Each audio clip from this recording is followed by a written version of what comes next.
Hello everybody, I'm Doug Llewellyn and welcome to another edition of Close Up on America's Business, coming to you today from our studio high atop the trading floor here at the American Stock Exchange on Wall Street in New York.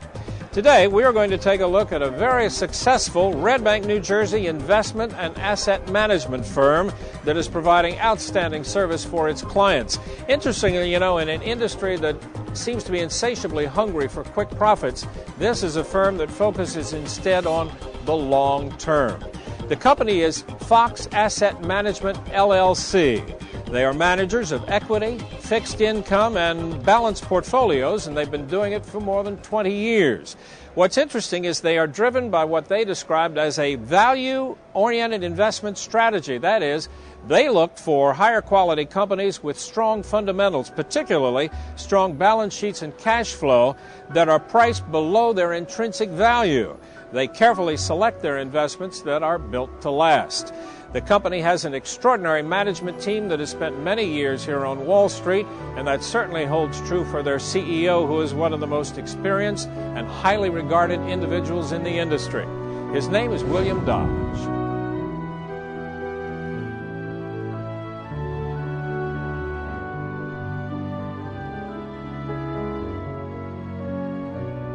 First of all, it starts with a time-tested strategy that's done extremely well. We just finished our 20th anniversary.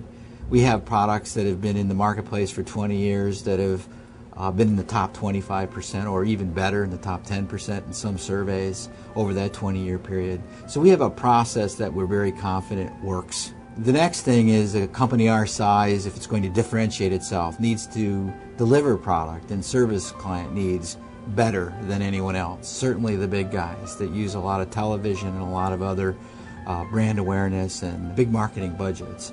And the way we do that is through customer service. You can touch us, you can call us, you can question us, and that's unusual. When we try to stay committed to that, there are time constraints and lots of issues around trying to keep our eye on the investment ball while taking care of client service. But through the use of technology today, we think we're doing a better and better job of getting information out more timely, more responsive, and hopefully more interactive for the clients as well. The type of client service that we can deliver because of our size makes us different. We have high net worth individuals as well as institutional accounts, and we are dealing with brokers of the institutional accounts every day, whether it's for trade settlement or whether it's regarding a system change with their securities, or whether there's a cash addition or cash withdrawal. So in all parts of our business, it is really client service. I manage the trading department, and the trading department works hand in hand with the investment committee to complete the investment process. The investment process is where the investment committee makes a decision, and I implement the decision. So basically, you can have a great investment idea, but if it's not executed, well, the client suffers. You get poor performance. So best execution works hand in hand with the investment process. It's my goal to strive to get best execution on every trade that I execute for the firm. One of the things is that we have this consistent philosophy and discipline that we stick to. I think you need to be consistent in an investing philosophy if your firm's going to be successful over a longer period of time.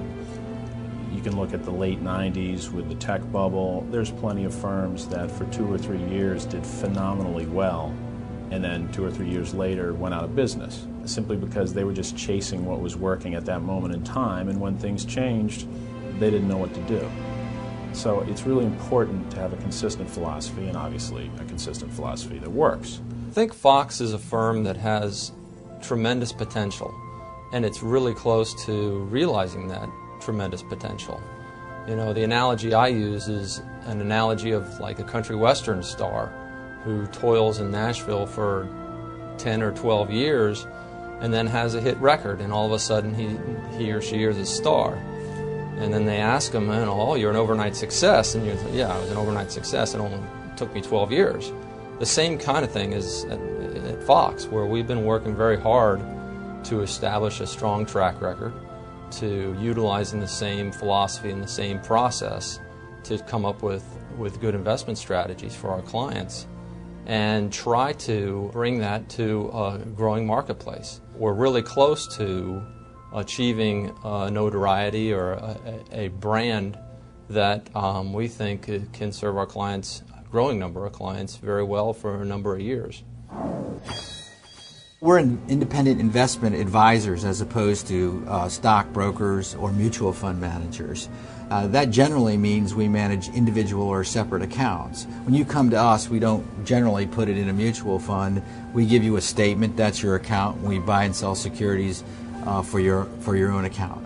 So we're investment advisors, formally under the Investment Advisors Acts with the SEC, differentiated from stockbrokers. We get paid for advice. We have clients that have been with us for over 20 years. It's a long-term relationship here at Fox. It's not a quick turnaround relationship. It's long-term. We're value managers, and that's what we do here at Fox. I think what separates Fox Asset Management from all of the other managers is that we really pride ourselves on attracting good people, client service, and doing the best for our clients.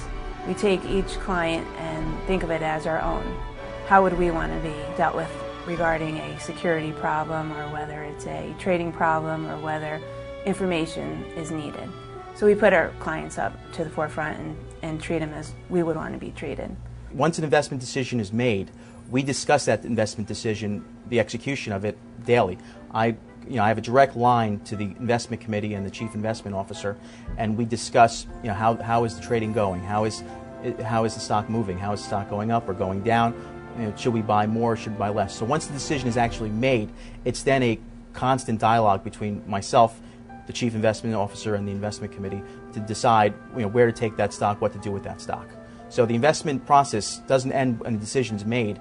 It continues until the actual stock is bought or sold, or the actual bond is bought or sold in the portfolio. One of the other things is we really have a focus on client service. If you're going to manage someone's money, whether it be an individual or pension money, I think we take that very seriously. It's not a game. This is people's future. This is people's retirement. This is really an important role that we're playing in people's lives, and we try to really think that way and not get caught up in short-term trends, and really try to think on a very long-term basis of protecting people's money and doing the right thing by them. I went out to Chicago just a couple of weeks ago talking with a particular client. We've had them just under 20 years, and their needs were changing.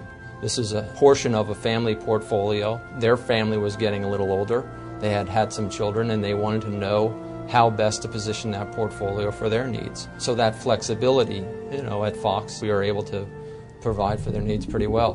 What we do is not targeted at a specific demographic segment. It's really about the style of investing that we do, and our style clearly appeals to both the individual and the institution across a broad spectrum of segments.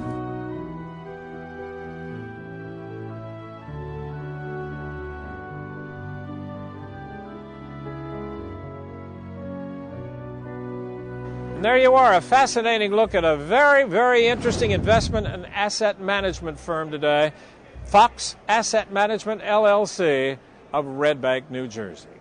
And that wraps it up for this edition of Close Up on America's Business. I'm Doug Llewellyn, reporting from the American Stock Exchange on Wall Street in New York. Well, that does it for this edition of Close Up on America's Business. I'm Janice Marie. Thanks for joining us. We'll see you next time.